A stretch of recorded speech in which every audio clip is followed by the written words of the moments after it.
EGACAL, Escuela de Derecho.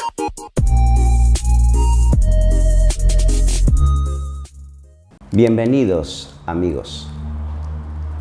Antes de comenzar, lo primero es agradecer la invitación de los amigos de EGACAL para poder desarrollar un tema importante el día de hoy para el canal EGACAL. El tema a desarrollar es la responsabilidad civil. Por una cuestión de tiempo, me quiero detener en dos aspectos, que son lineamientos generales de una demanda de indemnización por responsabilidad civil y la manera como debe ser planteada esta en el Perú. Lo primero que hay que recordar es que nosotros tenemos en el ámbito de la responsabilidad civil una dualidad. Tenemos la responsabilidad civil contractual y tenemos la responsabilidad civil extracontractual. Es verdad que actualmente existe la tendencia a unificar la responsabilidad civil en una sola, porque consideran que lo más importante es el resarcimiento de los daños. No obstante esa tendencia, lo concreto es que a nivel legislativo todavía manejamos responsabilidad civil contractual y responsabilidad civil extracontractual. Entonces, lo primero que se tiene que determinar en una demanda de indemnización por responsabilidad civil es si estamos en un caso contractual o en un caso extracontractual. El marco normativo de la responsabilidad civil contractual es el libro de obligaciones, específicamente el capítulo de inejecución de las obligaciones, a partir del artículo 1314 en adelante. El marco normativo de la responsabilidad civil extracontractual es el libro Fuentes de las Obligaciones, a partir del artículo 1969 en adelante. Entonces, hay que señalar que el hecho generador de un daño en el ámbito de la responsabilidad civil contractual lo constituye el incumplimiento de una obligación o el cumplimiento tardío, defectuoso o parcial del mismo, mientras que el hecho generador en un caso de responsabilidad extracontractual lo constituye el incumplimiento de un deber genérico de no causar daño a otro. Esto quiere decir que yo tengo un deber respecto de ustedes, ustedes respecto de mí, nosotros respecto de los demás y los demás respecto de nosotros, en el sentido de no lesionar derechos ajenos, derechos de otros. Eso es lo primero que hay que establecer. Es verdad que hay casos que es muy claro la responsabilidad si es contractual o extracontractual. Por ejemplo, si yo celebro un contrato de compraventa en la que yo como parte comprador pago el precio de un departamento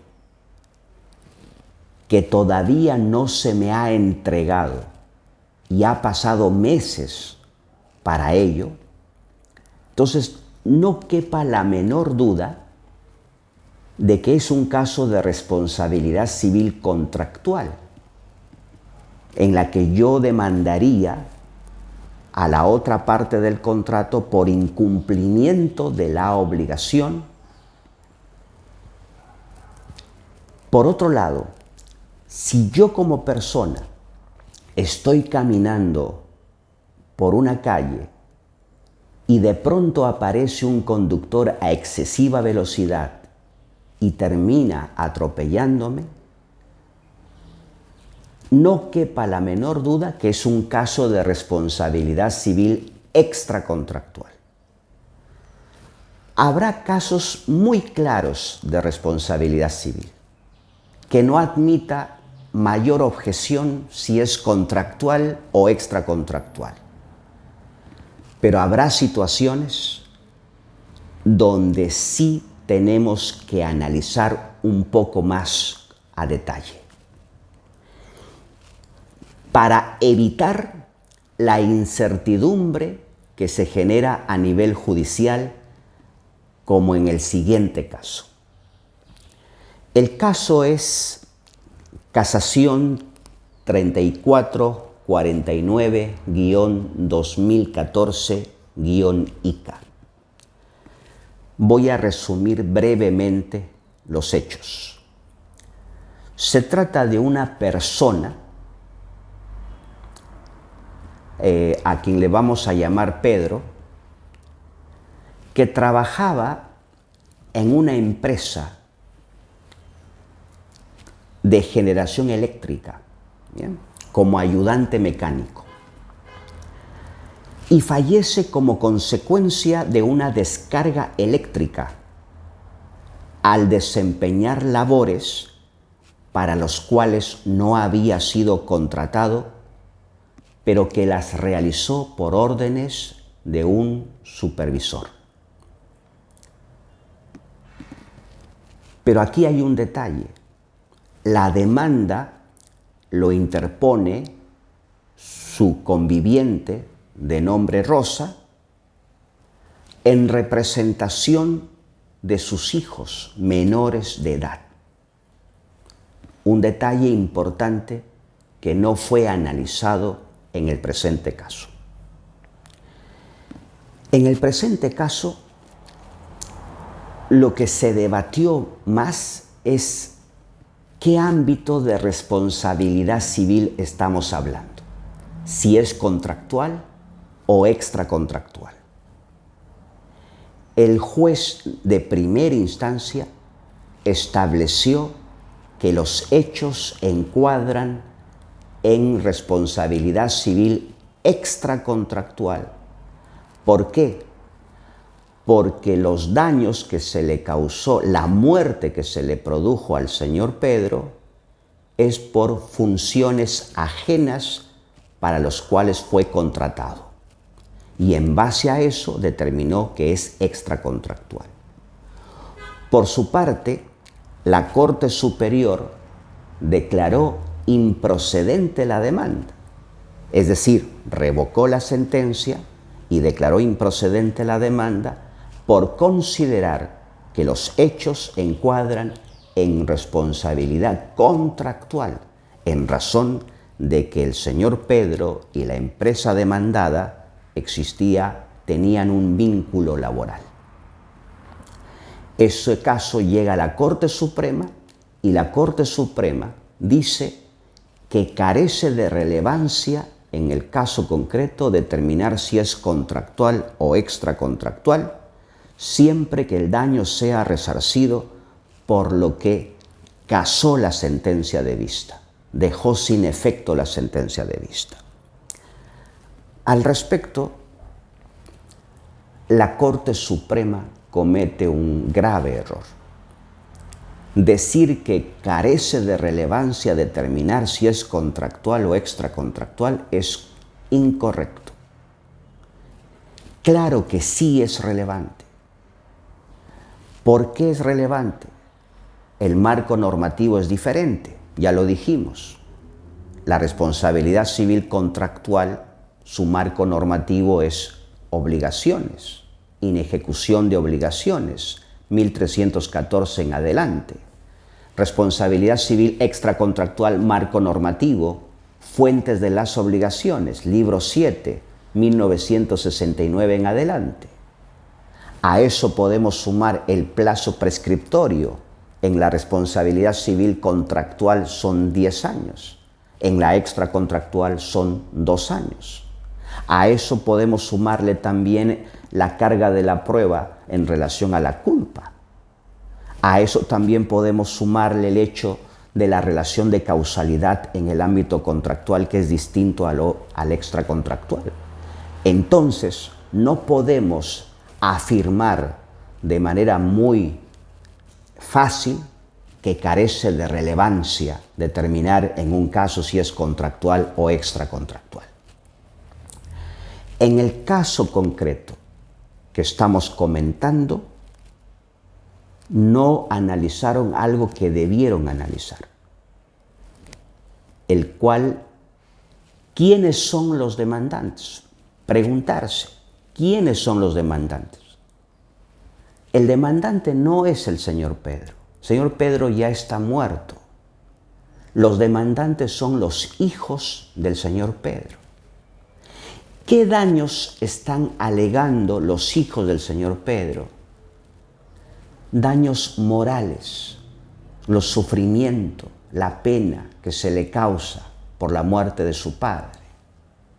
Entonces, el marco de aplicación sería responsabilidad civil extracontractual, debido a que la parte demandante no tiene ningún vínculo contractual con la parte demandada. En consecuencia, debió establecerse el análisis en función de marco extracontractual. Por eso digo, lo primero que se tiene que establecer desde un primer momento es el marco de la responsabilidad civil. Si eso no está claro, probablemente se van a cometer errores y probablemente vaya a existir una incertidumbre como el que se estableció en el presente caso. Entonces, ese es el primer punto que quiero que ustedes tengan presente. Que la responsabilidad civil esté clara desde un primer momento. Si eso no está claro, porque a veces pasa que los demandantes introducen argumentos en la demanda dentro del ámbito contractual y extracontractual a la vez, sea el juez el encargado de poder decir inadmisible y darle un plazo para que eso sea posible ser subsanado. Entonces, como habíamos señalado, el primer punto en cuanto a determinar el ámbito de la responsabilidad civil, si es contractual o extracontractual, desde mi punto de vista es fundamental en un caso de responsabilidad civil. Y eso evita la incertidumbre, que cada quien resuelva como quiera. Otro punto que es importante que ustedes tengan presente cuando interponen una demanda de indemnización por responsabilidad civil es en cuanto al daño. Bien, el daño constituye uno de los presupuestos más importantes de la responsabilidad civil. Aparte de la relación de causalidad, del factor de atribución, el daño es lo que tiene que estar claramente establecido en la demanda. Porque si no hay daño, no hay nada que indemnizar. La indemnización se realizará en base a la existencia de un daño. Entonces, el daño es lo que hay que precisar. La recomendación respecto a esto es ser lo más concreto posible. No decir, por ejemplo, solicito indemnización por todo daño posible. No, decir todo daño posible, muy general. Tampoco decir pido la indemnización por todo daño patrimonial. No. Si uno pide indemnización por daño patrimonial, tendría que establecer concretamente cuál es el daño patrimonial que se le ha causado. Si es un daño emergente o si es un lucro cesante. Tampoco decir solicito indemnización por todo daño extrapatrimonial. No, decir en el daño extrapatrimonial si estamos ante lo que es un daño moral o un daño a la persona. E incluso recomiendo, si en el caso se plantee indemnización por daño a la persona, concretizar qué ámbito de la persona quiere usted que le indemnice.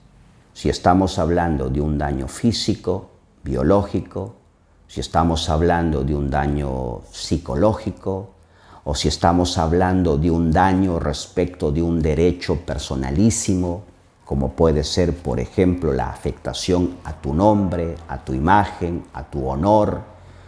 Entonces, es lo más concreto posible. Esa es mi recomendación.